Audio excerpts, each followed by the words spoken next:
Woody's World brought to you by Shanahan Steakhouse. Do you remember that song? Monday, Monday. Mamas and the Papas. Can't trust that day. That's right. Well, guess what? Mundane Monday. That's what we saw last night at Coors Field. And so that's what I'm talking about today, because I love to talk about the Rockies.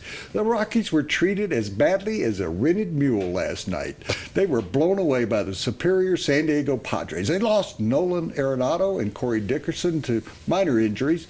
George of the Rose was dreadful in 2 innings of his comeback to the Rockies. Tulo made his first error of the season on the easiest ground ball that he's had to field all year long, and it went right through his legs. Cargo isn't hitting. He couldn't save a home run last night. It went right over his glove.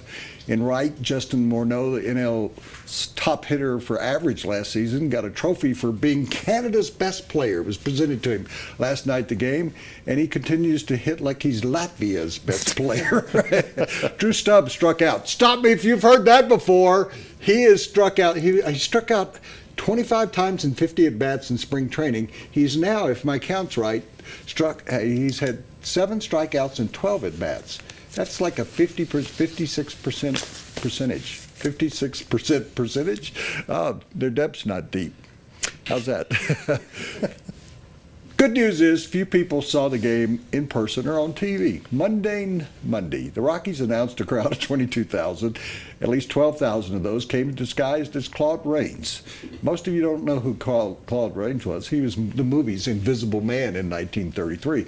And before the friendly gathering that featured Les Shapiro and a few others, at the friendly confines of less than 10,000, the rains came. So let's blame the weather for what happened last night. Or let's blame that it's Monday.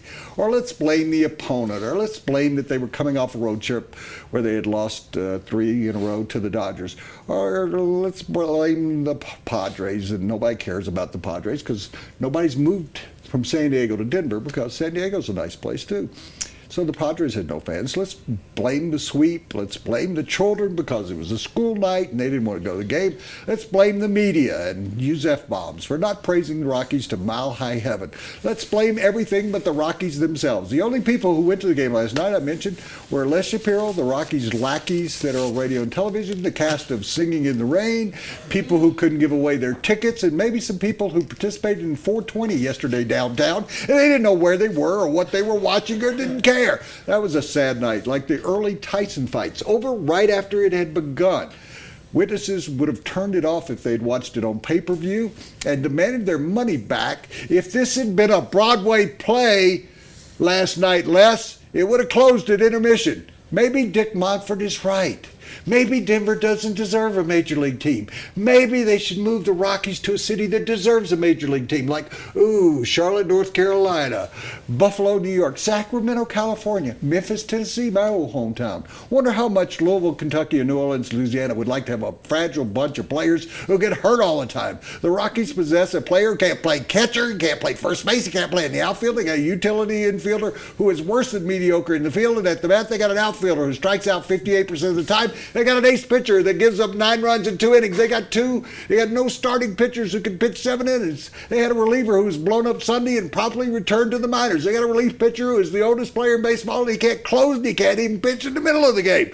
They got a manager who doesn't have the courtesy to get his ace out of there when the team is trailing 9-0. I remember from Little League Baseball, a forfeit in baseball is 9-0. The Rockies should have forfeited and they would have lost by less runs than they did last night.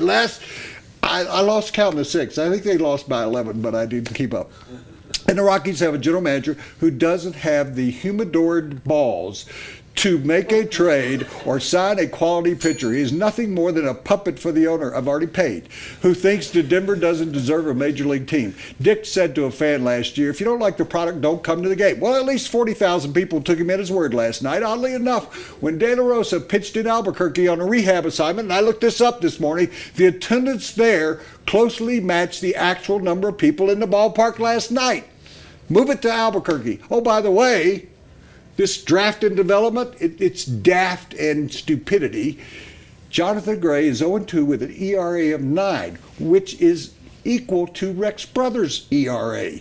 The 2 of their great draft picks, Kyle Parker, number 1 draft choice, is hitting 186 for the Isotopes.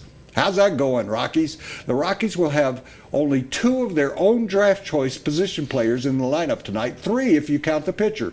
No, Dick, you're wrong. Denver does deserve a major league team. Too bad we don't have one. Again. I'm Woody Paige, and that's my opinion.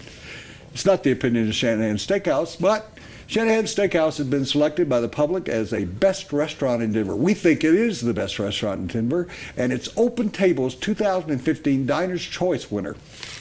Book a reservation today. Join me and Les and our friends and our neighbors at Shanahan's by going online and making a reservation at shanahansteakhouse.com, but we never mentioned it. Make a call. Those ladies are really nice that when you make a reservation, you know you've Yes, done that. they are. They will treat you right.